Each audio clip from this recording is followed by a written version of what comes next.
देखो, GK GS को क्या करना है। जीके जीएस को जैसे मान लो किसी व्यक्ति के पास दिन में 8 घंटे हैं, या मान लेते हैं किसी के पास दिन में 12 घंटे हैं पढ़ने को। 6 घंटे तो आपकी क्लासेस में गए, बचे 6 घंटे।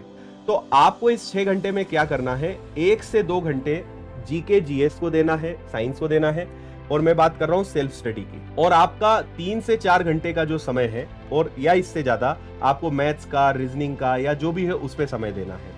जीके जीएस पे आपको समय तब तक कम देना है जब तक आपका मैथ्स, रीजनिंग, इंग्लिश ये सारे विषय कम ना हो जाए। जब इनका सिलेबस खत्म हो जाए, जब इनसे आप मुक्त हो जाए, तब आप सब्जेक्ट को टाइम क्या करो, बढ़ा दो। तो जीके जीएस को शुरू में कम समय दो और पहले स्कोरिंग सब्जेक्ट को खत्म करो। जब स्कोरिंग सब्जेक्ट का सिलेबस खत्म हो जाएगा तो उसका जो समय बचेगा, फिर पूरा समय जो है आप किसको लगा दोगे, जीके जीएस को। तो जीके जीएस की ज्यादा चिंता नहीं करना है।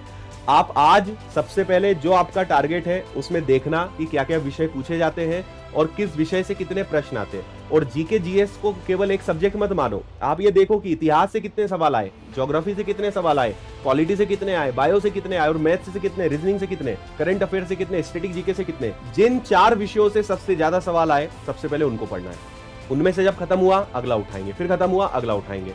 हर सब्जेक्ट इंपॉर्टेंट है, लेकिन पहले उसे उठाओ जो ज्यादा प्रश्न आपसे परीक्षा में उसे पूछे जाते हैं। मैथ्स के बारे में मैं आपको बता चुका हूं।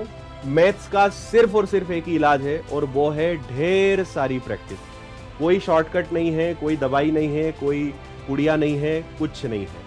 आप बिल्कुल तैयारी इस बात की कर लीजिए कि जितना मैथ्स को सॉल्व करते रहेंगे, जितना प्रैक्टिस करते रहेंगे, उतना वो बनेगा। केवल मैथ्स को पढ़ते रहोगे, केवल मैथ्स की क्लासेस देखते रहोगे और लगेगा कि बन रहा है, तो ये आपकी गलतफहमी है।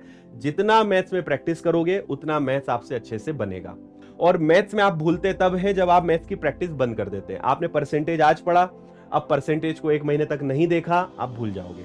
मैं मेरी बात बताता हूं, अगर मैं पढ़ाना छोड़ दूं, मैं 3 महीने में लगभग 90% मैथ्स भूल जाता हूं। मैं मेरी बात कर रहा हूं, 15 साल से पढ़ा रहा हूं, लेकिन आज भी अगर मैं 3 महीने 4 महीने का गैप कर दूं, मैं मैथ्स भूल जाऊंगा। तो मैंने 15 साल पढ़ाया, उसकी कोई वैल्यू नहीं है उस 3 महीने के आगे। तो आपने अगर कोई चैप्टर नहीं पढ़ा, आप भूलोगे, ये बिल्कुल तय मानो। तो भूलना ना हो, इसके लिए बार बार याद करने के लिए जो तरीका है वो ये है कि आप चीजों को रिवाइज करते रहें, चीजों को प्रैक्टिस करते रहें। मैंने आपको एक बहुत अच्छा रूल हमेशा बताया है, LRP, learn, revision and practice. इन तीनों चीजों का बैलेंस बनाना ही सफलता है।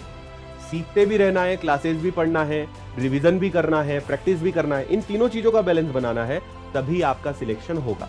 तो रिवीजन करना बंद, भूलना शुरू। रिवीजन चलता रहेगा, चीजें याद रहेंगी। तो रिवीजन आप बंद कभी नहीं करिए, इस बात का ध्यान रखिए।